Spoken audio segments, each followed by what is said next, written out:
Salut, c'est le Banane de Yingui. Une fois de plus, je suis à vous là pour parler des sujets importants de la société. Et aujourd'hui, le sujet qui me tient à cœur, il s'agit là d'un incident qui s'est passé la semaine dernière à Douala, au niveau d'Aqua, où il y a eu un accident et un journaliste d'une chaîne de radio qui passait par là a vu une foule qui s'était amassée, et quand il s'est investi tout près, il a constaté qu'il y avait une dame qui était couchée au sol, apparemment sans vie, avec des petits enfants qui pleuraient. Et il était clair qu'il venait de se passer là un accident, et d'après les informations, l'auteur de l'accident aurait pris la fuite, et dont la dame était entourée de badauds qui l'avaient laissé là pour morte et qui n'ont pas essayé de lui venir en aide, de l'amener à l'hôpital, d'appeler les secours ou quoi que ce soit. Alors le monsieur, qui est un présentateur radio, a décidé de l'emmener à l'hôpital. Il a donc pris cette dame sans vie pratiquement, comme on dit, pour l'amener à l'hôpital.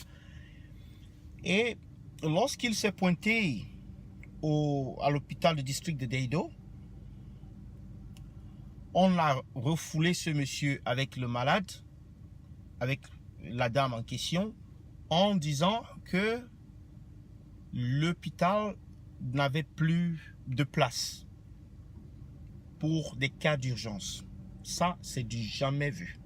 Je ne sais pas s'il y a un système, s'il y a un système quelque part au monde où on peut trouver cela de normal.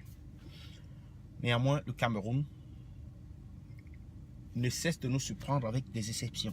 Donc, voilà un malade qui est mourant et qui a besoin d'une intervention rapide et qui se pointe au bon endroit, c'est-à-dire un hôpital, au bon service, c'est-à-dire le service des urgences, et on lui dit: écoutez, il n'y a pas de place ici pour les urgences. Mais où allons-nous? Mais est-ce que nous nous rendons compte de nos propres bêtises en fait? Parce qu'ici, on va parfois accuser les politiciens, on va parfois accuser les gouvernants. Oui, peut-être le directeur de l'hôpital a des comptes à rendre pour un tel cas, mais c'est scandaleux. Une telle chose ne devrait pas passer inaperçue, ne devrait pas passer sans qu'il y ait des conséquences ou des représailles. Un malade qui vient, la première des choses, selon la déontologie de ces infirmiers, leur travail, leur mission, c'est de sauver des vies. En quoi est-ce qu'ils remplissent cette mission? En repoussant ou en rejetant un malade? Il y a des pays qui sont en guerre, comme la Syrie, comme en Syrie, comme en Irak, comme en Libye.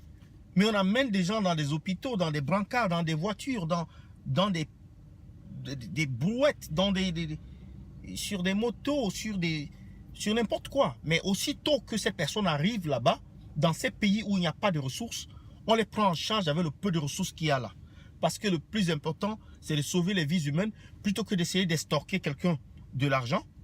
Et c'est sûrement ce qui s'est passé, c'est sûrement le cas qui s'est passé. Donc vouloir extorquer ce journaliste-là de l'argent, lui demandant de l'argent pour pouvoir prendre en charge le malade qu'il amène. Alors on trouve une bonne excuse de dire: écoutez, on n'a plus de place. Puisqu'on sait peut-être qu'on ne peut pas obtenir de l'argent, on ne peut pas l'escroquer, alors on lui dit carrément qu'il n'y a pas de place, donc il faut aller ailleurs. C'est comme ça qu'ils sont allés à la Kentini. C'est à la Kentini où ils ont pu avoir des soins, où ils ont pu être pris en charge. Mais des gens comme le directeur de l'hôpital de Deido doivent rendre des comptes. Le ministère de la Santé doit saisir ce genre de cas. On parle de la lutte anticorruption, on parle de faire en sorte que les gens soient performants. Mais voilà des cas comme ça qui se passent tous les jours. Ce cas n'est pas un cas isolé. Il y a forcément plusieurs cas. Des femmes qui veulent accoucher, des gens qui viennent à l'hôpital, qui sont malades, qui ont peut-être des maladies graves comme la tuberculose, comme toute autre maladie, où parfois les services doivent être gratuits, mais on les monnaie, on leur